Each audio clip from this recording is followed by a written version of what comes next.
નમસ્કાર, હું છું ગોપાલ કૃષ્ણ ભરાડ, કિલ્લોલ શાળા ઉપલેટા. મિત્રો, અંગ્રેજીમાં ભણાવવું જોઈએ કે ગુજરાતી માધ્યમમાં ભણાવવું જોઈએ, આ એક મૂંઝવતો સવાલ છે. મારો આગલો વિડીયો મેં એક મૂક્યો હતો કે જેમાં એ બતાવ્યું હતું કે કોણે અને ક્યારે ગુજરાતી મીડિયમને બદલે ઇંગ્લિશ મીડિયમમાં ભણાવવું જોઈએ. આ વિડીયો મારો છે એ અંગ્રેજી માધ્યમમાં શા માટે ન ભણાવવું જોઈએ એના અંગે છે. મેં અગાઉના વિડીયોમાં કીધું હતું કે ઇંગ્લિશ મીડિયમ ભણાવવાના જે કારણો છે બે છે, તો અંગ્રેજી માધ્યમમાં ન ભણાવવાના જે કારણો છે એ લગભગ 9 જેટલા છે. સૌથી પહેલા તો મોટે ભાગે આપણા મા બાપ એ બહુ સ્પષ્ટ હોતા નથી કે મારે ઇંગ્લિશ માટે ભણાવવું છે કે ઇંગ્લિશ મીડિયમમાં ભણાવવું છે. ઓબ્વિયસલી આપણા સૌની ઈચ્છા મોટે ભાગેમાં જોઈએ કે મારું બાળક છે ફ્લુઅન્ટ ઇંગ્લિશ બોલે, ખૂબ સારું અંગ્રેજી બોલે, એના માટે આપણે ઇંગ્લિશ મીડિયમમાં ભણાવતા હોઈએ છીએ.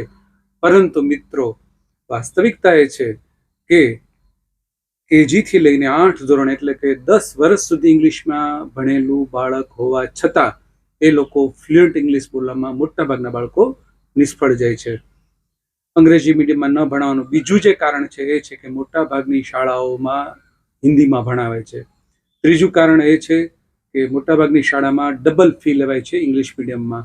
ચોથું કારણ એ છે કે વિશ્વના મહાન પુરુષો કહી ચૂક્યા છે કે ઉત્તમ વિકાસ અને સર્વાંગી વિકાસ માતૃભાષામાં વધારે થાય છે.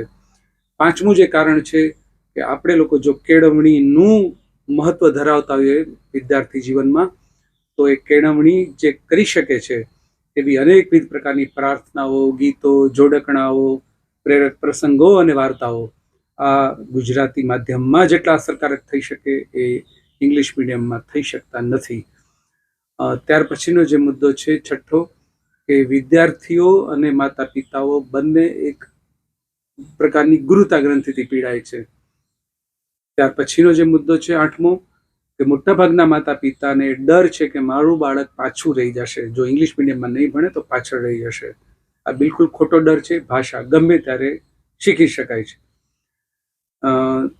ત્યાર પછીનો જે આઠમો મુદ્દો છે એ છે કે મોટાભાગના માતા પિતા પોતાના કોલર ઊંચા રાખવા માટે, એટલે કે અમે પણ પાછળ નથી, અમે પણ બધાની સાથે છીએ, આગળ છીએ, તો પોતાનું એક સમાજમાં ઊંચું સ્થાન છે એવું બતાવવા માટે દેખાદેખીથી પ્રેરાઈને અથવા તો આસપાસના લોકોએ કર્યું છે, ભણાવે છે, માટે ઇંગ્લિશ મીડિયમમાં બેસાડે છે. અને ત્યાર પછીનો જે અગત્યનો મુદ્દો છે કે ગુજરાતી માધ્યમમાં ભણેલા બાળકો હાયર એજ્યુકેશનમાં જ્યારે જાય છે કે જ્યાં એણે માત્ર ને માત્ર અંગ્રેજીમાં ભણવાનું છે, ત્યારે કદાચ એવું બને છે કે શરૂઆતના થોડાક મહિના એ લોકોને જરા પાછળ પડતા એવું લાગે, પરંતુ પછીના તરત જના મહિનાઓમાં એ લોકો ઇંગ્લિશ મીડિયમના બાળકો કરતાં વધુ ઝડપથી રોકેટ ગતિએ પોતાનો વિકાસ કરી શકે છે. તો આ 9 મુદ્દાઓ છે કે શા માટે અંગ્રેજી માધ્યમમાં ભણાવવું ન જોઈએ. હું ફરીથી પહેલા એક આગલા વિડીયોનો એક મુદ્દો કહી દઉં કે યુરોપના અનેક દેશોમાં આજે પણ અંગ્રેજી ન જાણનારા લોકો પુષ્કળ છે, અને છતાં એ લોકો ખૂબ સારી રીતે બધા જ લોકો વિકાસ કરી રહ્યા છે.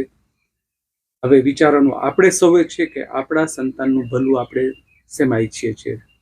તો ખૂબ ખૂબ ધન્યવાદ.